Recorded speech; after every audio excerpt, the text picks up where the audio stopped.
নমস্কার। আমার আগের ভিডিও ছিল গীতার দ্বিতীয় অধ্যায়ের 7 নম্বর শ্লোক অবধি। আজ 8 নম্বর শ্লোক বলবো।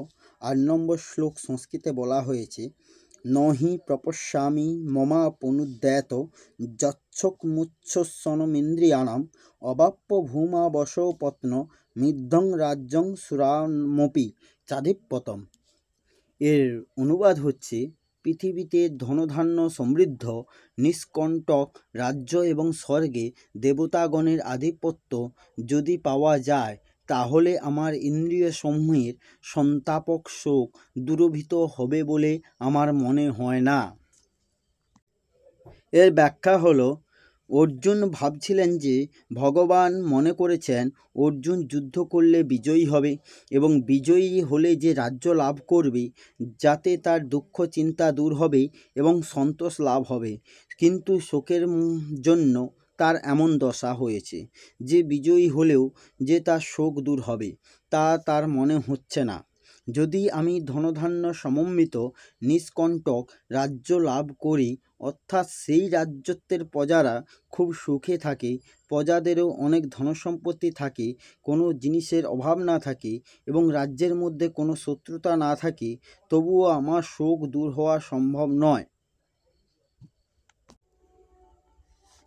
পৃথিবীর এই তুচ্ছ ভোগ, সর্বস্ব রাজ্য তো কোনো ছাড়, ইন্দ্রের দিব্য ভোগ সমন্বিত রাজ্যও যদি পাওয়া যায়, তবুও আমার শোক, হৃদয়ের জ্বালা এবং চিন্তা দূর হবে না।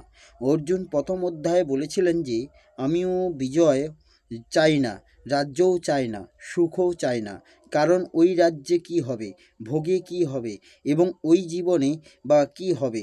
যাদের জন্য আমরা রাজ্য, ভোগ এবং সুখ অপেক্ষা করি, তারাই তো মৃত্যুর জন্য সামনে উপস্থিত।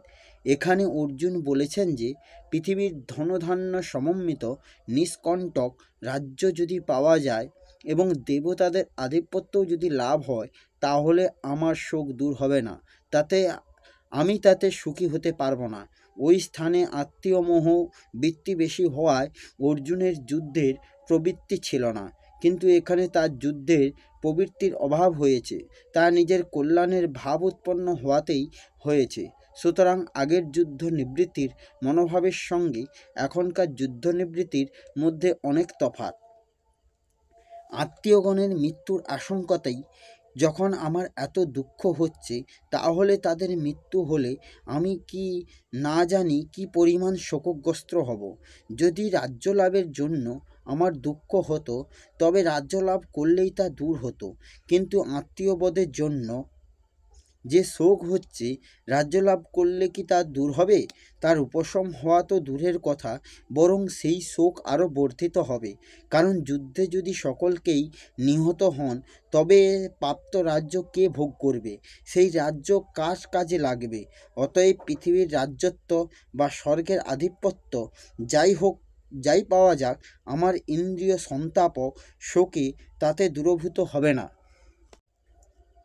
এই হচ্ছে গীতার দ্বিতীয় অধ্যায়ে 8 নম্বর শ্লোকের তাৎপর্য সহ ব্যাখ্যা। জয় রাধে, জয় শ্রীকৃষ্ণ, রাধে রাধে। আসছি পরের ভিডিওতে।